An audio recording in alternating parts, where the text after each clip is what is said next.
पूस की रात थी और ठंड इतनी थी कि हड्डियों के अंदर तक सिहरन दौड़ जाए। आसमान एकदम साफ था, लेकिन जमीन पर घना कोहरा छाया हुआ था। ये कोहरा धुएं की तरह नहीं, बल्कि सफेद चादर की तरह था, जो रामपुर गांव से शहर को जोड़ने वाली कच्ची सड़क पर बिछा हुआ था। इस सुनसान और डरावने रास्ते पर दो साए धीरे धीरे आगे बढ़ रहे थे। ये दोनों बिरजू और माधव थे। दोनों बचपन के दोस्त थे और पास के गांव सोनपुर के मेले से वापस अपने गांव लौट रहे थे। बस छूट जाने के कारण उन्हें पैदल ही जंगल के रास्ते घर लौटना पड़ रहा था।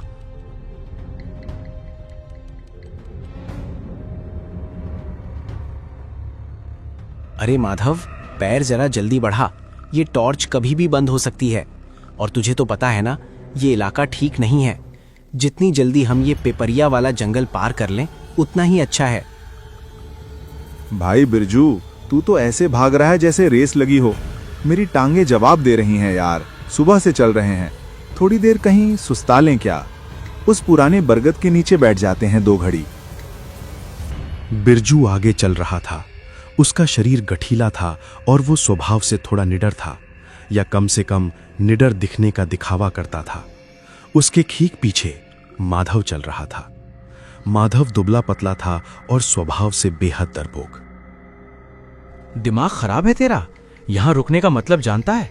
बड़े बूढ़े कहते हैं कि पिपरिया के जंगल में रात को रुकना मना है। यहां हवा भी अपना रास्ता बदल लेती है, और तू बरगद के नीचे बैठने की बात कर रहा है। चुपचाप चलता रहे, बस 2 कोस का रास्ता और बचा है। बिरजू की डांट सुनकर माधव चुप हो गया, लेकिन उसके मन का डर कम नहीं हुआ। जंगल अब और घना होता जा रहा था। रास्ते के दोनों तरफ बबूल और शीशम के पुराने पेड़ खड़े थे, जिनकी टेढ़ी मेढ़ी डालियां कोहरे में किसी राक्षस के हाथ जैसी लग रही थीं। कहीं दूर से किसी सियार के रोने की आवाज आई।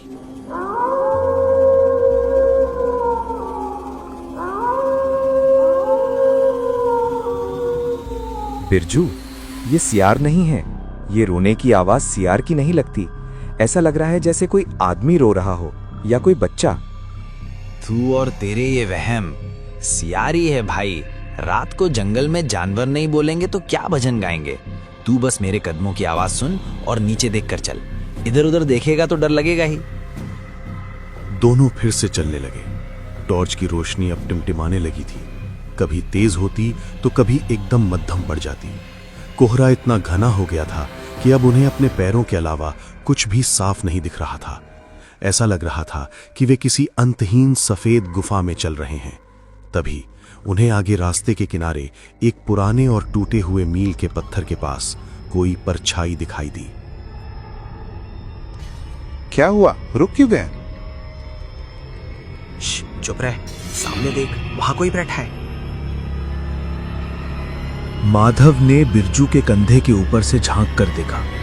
टॉर्च की मरती हुई रोशनी में उन्हें दिखा कि रास्ते के किनारे एक बुजुर्ग आदमी बैठा है। उसने एक मैली कुचैली धोती पहन रखी थी और ऊपर एक पुराना कंबल ओढ़ रखा था। वो अपने दोनों हाथों से एक बड़ी सी पोटली को पकड़े हुए था और सुबक रहा था। उसकी पीठ उनकी तरफ थी और वो लगातार हिल रहा था, जैसे रो रहा हो। माधव के रोंगटे खड़े हो गए। इतनी रात को इस घने जंगल के बीच सुनसान रास्ते पर एक बूढ़ा आदमी अकेला क्या कर रहा है? ये बात किसी भी तरह से सामान्य नहीं थी। बिरजू, मुझे ये ठीक नहीं लग रहा। चल वापस चलते हैं या फिर दौड़ लगा देते हैं। इससे बात मत करना। मेरी दादी कहती थी कि जंगल में कोई अनजान मिल जाए तो उसे टोकना नहीं चाहिए। अरे चुप कर, देख तो सही। बेचारा कोई मुसीबत का मारा लगता है। हो सकता है किसी गांव का हो, रास्ता भटक गया हो। इंसानियत भी कोई चीज होती है या नहीं? बिरजू ने अपने डर को दबाया और गला खंखार कर उस आकृति की ओर बढ़ा। माधव ना चाहते हुए भी उसके पीछे पीछे खिसका। जब भी उस बूढ़े के थोड़े करीब पहुंचे तो बिरजू ने आवाज दी, काका, ओ काका, इतनी रात गई यहां अकेले क्यों बैठे हो? सब ठीक तो है? बिरजू की आवाज सुनते ही उस बूढ़े का रोना बंद हो गया। एक पल के लिए वहां भयानक सन्नाटा छा गया। फिर धीरे धीरे उस बूढ़े ने अपनी गर्दन घुमाई। वो दिखने में बहुत कमजोर और लाचार लग रहा था। बेटा, क्या तुम मुझे थोड़ा पानी पिला सकते हो? मेरा गला सूख गया है और ये पोटली ये बहुत भारी है, मैं इसे उठा नहीं पा रहा। पानी तो हमारे पास भी नहीं है काका, बोतल खाली हो गई है। लेकिन आप हो कौन और जाना कहाँ है आपको? मैं पास के रामपुर गांव का हूँ। मेरे बेटे ने मुझे घर से निकाल दिया, कहा जंगल में जाकर मर जा। मैं रास्ता भटक गया हूँ बेटा, मुझे बस मुख्य सड़क तक पहुँचा दो। मेरी आंखों से अब कम दिखता है, इस कोहरे में तो मुझे कुछ भी नहीं सूझ रहा। बूढ़े की बात सुनकर बिरजू का दिल पसीज गया। उसे लगा कि माधव बेकार में ही डर रहा था। ये तो बस एक सताया हुआ बुजुर्ग है। बिरजू ने अपनी टॉर्च माधव को थमाई और आगे बढ़कर बूढ़े के पास गया। अरे काका, ये तो बड़ा जुल्म हुआ। कोई बात नहीं, हम भी उसी तरफ जा रहे हैं। आप उठिए, हम आपको सड़क तक छोड़ देंगे। लाइए, ये पोटली मुझे दे दीजिए। बिरजू, रहने दे भाई, पोटली मत ले। हम बस इन्हें रास्ता बता देते हैं, हमें देर हो रही है। तू चुप रह माधव, देख नहीं रहा इनकी हालत। काका, आप उठिए। बूढ़े ने बिरजू का सहारा लिया और खड़ा हो गया। जैसे ही वो खड़ा हुआ, माधव ने गौर किया कि वो बूढ़ा कद में उम्मीद से ज्यादा लंबा था। बैठा हुआ वो छोटा लग रहा था, लेकिन खड़े होने पर वो बिरजू से भी एक सिर ऊंचा था। और एक अजीब बात थी, उस पोटली में से एक अजीब सी सड़ान धा रही थी, जैसे कोई मरा हुआ जानवर हो। लेकिन बिरजू ने उस पर ध्यान नहीं दिया। उसने पोटली अपने कंधे पर टांग ली। पोटली उम्मीद से कहीं ज्यादा भारी थी। बाप रे काका, इसमें क्या पत्थर भरे हैं? बहुत वजन है इसमें। बस जिंदगी भर के पाप और कुछ यादें हैं बेटा, बोझ तो होगा ही। अब वे तीन लोग चलने लगे। बिरजू पोटली उठाए आगे, उसके पीछे वो बूढ़ा और सबसे पीछे डरता कांपता माधव। टॉर्च की रोशनी अब और भी कम हो गई थी।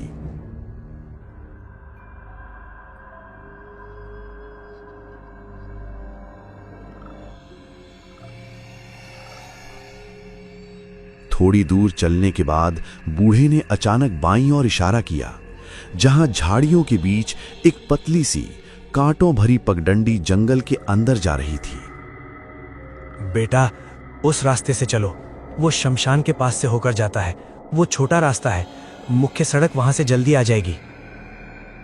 नहीं नहीं काका, वो रास्ता बंद है। गांव वाले कहते हैं उधर कोई नहीं जाता।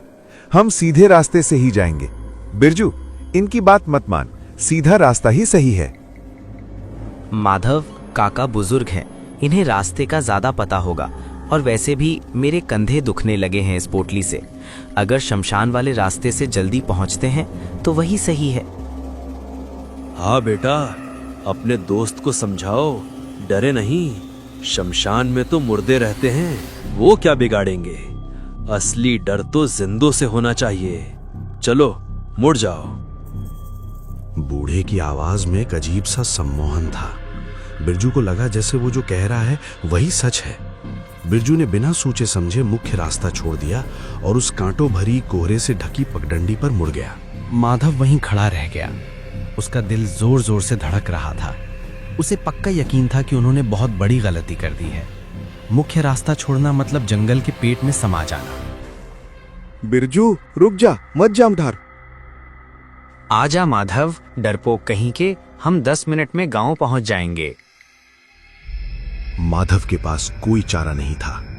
वो अकेला वहां खड़ा नहीं रह सकता था। वो दौड़कर उनके पीछे गया। जैसे ही वे उस पगडंडी पर आगे बढ़े, जंगल का माहौल बदल गया। वहां ठंड और भी ज्यादा थी। हवा में एक अजीब सी बदबू थी और सबसे भयानक बात, झींगुरों और जानवरों की आवाजें अचानक बंद हो गई थीं। एक मुर्दा शांति छा गई थी। चलते चलते करीब आधा घंटा बीत गया, लेकिन सड़क नहीं आई। रास्ता और भी घना और पटिया होता जा रहा था। बिरजू, आधा घंटा हो गया। काका ने कहा था छोटा रास्ता है, अब तक तो गांव आ जाना चाहिए था। हम गलत आ गए हैं।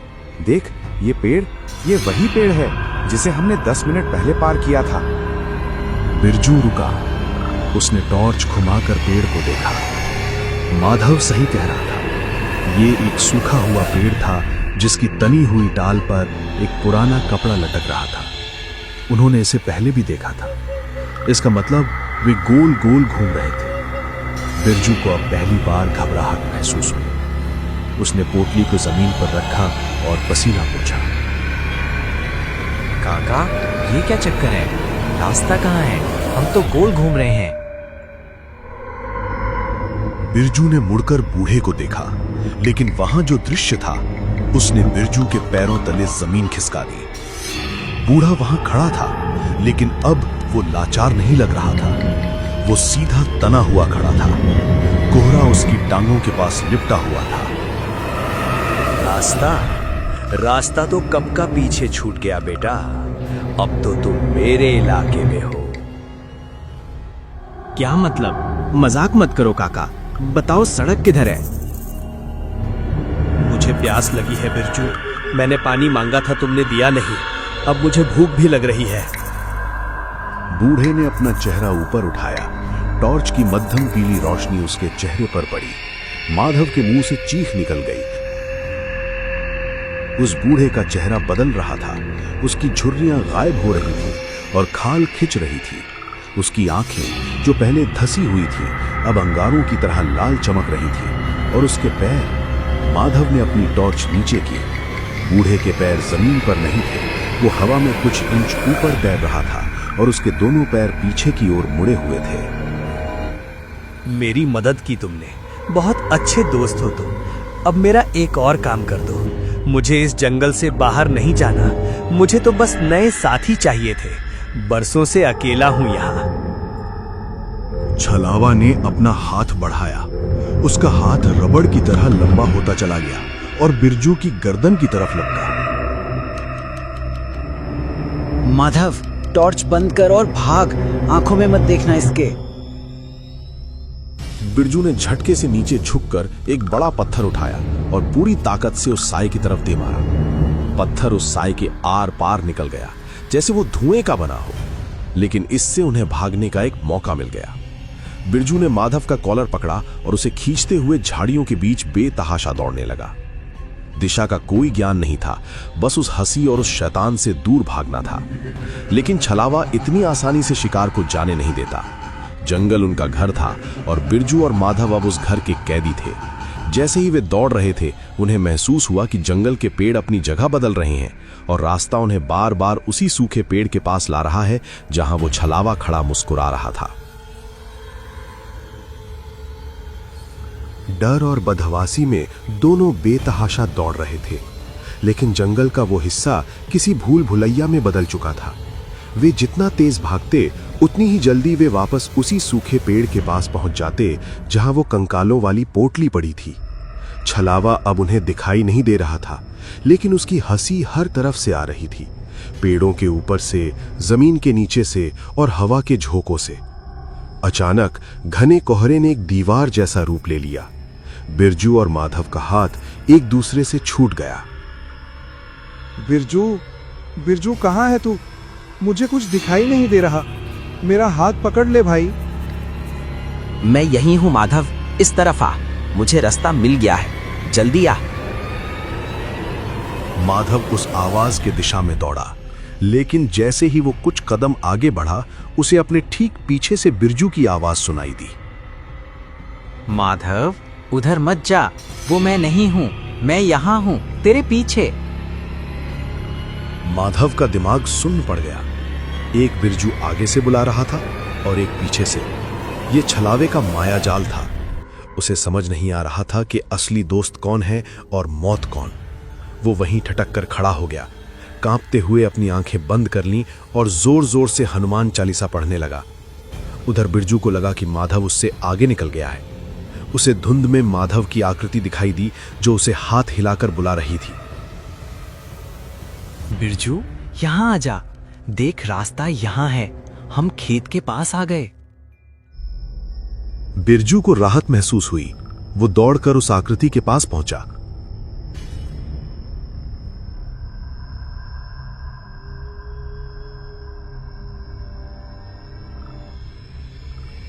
लेकिन जैसे ही वो उसके करीब गया, उसने देखा कि वो माधव नहीं था। वो आकृति धीरे धीरे पिघलने लगी और वापस उसी लंबे भयानक बूढ़े के रूप में बदल गई। उसकी आंखें अब आग के गोलों की तरह धधक रही थीं और मुंह इतना बड़ा खुल गया था कि पूरा सिर समा जाए। तूने मेरी पोटली उठाई थी ना बिरजू, अब तू खुद उस पोटली का हिस्सा बनेगा। जो जंगल का बोझ उठाता है वो जंगल से बाहर नहीं जाता। नहीं, मुझे जाने दो। माधव, बचाओ।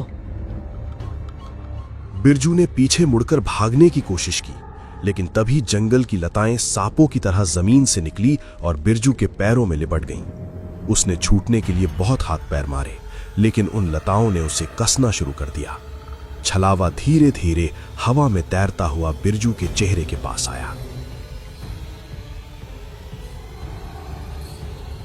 तेरा दोस्त तो गया, अब तू मेरे साथ खेलेगा। इसके बाद जंगल में सिर्फ एक दिल दहला देने वाली चीख गूंजी और फिर हड्डियों के टूटने की भयानक कड़कड़ आवाज आई। दूसरी तरफ माधव ने वो चीख सुनी। वो आवाज इतनी दर्दनाक थी कि माधव समझ गया कि अब बिरजू इस दुनिया में नहीं रहा। उसके आंसू बहने लगे, लेकिन उसे अपनी दादी की बात याद आ गई। अगर छलावा पीछे पड़े तो चाहे आसमान फट जाए, पीछे मुड़कर मत देखना। मुझे माफ कर दे बिरजू, मुझे माफ कर दे भाई, मैं नहीं रुक सकता। माधव ने अपनी मुट्ठियां भींची और पूरी जान लगाकर एक ही दिशा में दौड़ पड़ा। अब उसे बिरजू की आवाजें आ रही थी। माधव, मुझे छोड़ के मत जा, मुझे बहुत दर्द हो रहा है, वापस आजा माधव। ये आवाज इतनी असली थी कि माधव का कलेजा मुंह को आ गया। उसका मन हुआ कि पलट कर देख ले, लेकिन वो जानता था कि अगर वो पलटा तो उसकी गर्दन भी मरोड़ दी जाएगी। वो कांटों, झाड़ियों और पत्थरों की परवाह किए बिना खेतों की मेढ़ों पर अंधाधुंध दौड़ता रहा। उसके नंगे पैर छिल गए थे, कुर्ते की बाहें फट गई थीं। तभी उसे दूर कहीं एक टिमटिमाती हुई लालटेन की रोशनी दिखाई दी और साथ ही कानों में गांव के कुत्तों के भौंकने की आवाज आई। वो गांव का सिवान था। हे भगवान, गांव आ गया, गांव आ गया। माधव ने अपनी बची खुची ताकत समेटी और एक आखिरी छलांग लगाकर जंगल की झाड़ियों से बाहर निकला। वो सीधे गांव के हनुमान मंदिर के चबूतरे पर जाकर गिरा। मंदिर की घंटी हवा से बज रही थी। जैसे ही वो पवित्र सीमा के अंदर आया, पीछे जंगल से आने वाली डरावनी हंसी और आवाजें एकदम से बंद हो गईं।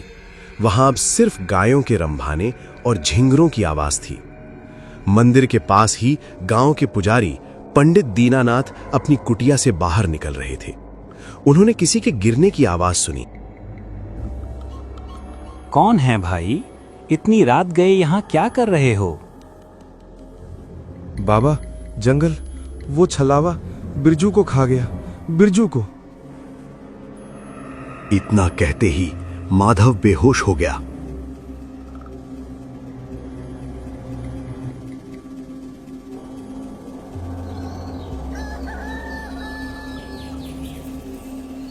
अगली सुबह जब माधव को होश आया तो वो अपने घर की खटिया पर था। पूरा गांव उसके आंगन में जमा था। माधव ने रोते रोते सारी बात बताई। उसकी बात सुनकर सबकी रूह कांप गई। दोपहर में गांव के मुखिया, कुछ पहलवान और माधव, जिसे सहारा देकर ले जाया गया, लाठियां और कुल्हाड़ी लेकर जंगल में उसी रास्ते पर गए। वहां का नजारा देखकर सबकी आंखों में खौफ तैर गया। उसी सूखे पेड़ के नीचे जहां उन्होंने उस बूढ़े को देखा था, वहां बिरजू की लाश पड़ी थी। उसका शरीर अजीब तरह से मुड़ा हुआ था, जैसे किसी ने गन्ने की तरह उसे निचोड़ दिया हो। उस चेहरे पर भयानक डर जमा हुआ था और सबसे डरावनी बात, बिरजू के कंधे पर वही सड़ी गली पोटली बंधी हुई थी जिसे वो कल रात उठाना चाहता था, लेकिन अब वो रस्सी से नहीं बल्कि बिरजू की अपनी अंतड़ियों से उसके शरीर से बंधी थी। बिरजू भाई, ये क्या हो गया तलिए? मत छूना उसे, ये अब साधारण लाश नहीं है। बिरजू छलावे का शिकार हुआ है। तुम खुशनसीब हो माधव, जो बचकर आ गए। लगता है तुम्हारे पुरखों का पुण्य काम आ गया। बिरजू का अंतिम संस्कार कर दिया गया, लेकिन माधव फिर कभी पहले जैसा नहीं हो पाया। वो बच तो गया था, सही सलामत घर भी पहुंच गया था, लेकिन अब हर कोहरे वाली रात में जब हवा चलती है तो माधव अपने घर का दरवाजा और खिड़की कसकर बंद कर लेता है। कहते हैं आज भी कभी कभी रात के सन्नाटे में माधव को अपनी खिड़की के बाहर से बिरजू की वही आवाज सुनाई देती है, माधव पोटली बहुत भारी है भाई, थोड़ी मदद कर दें। और माधव जानता है कि वो बिरजू नहीं, वो आज भी वही छलावा है जो नए साथी की तलाश में है।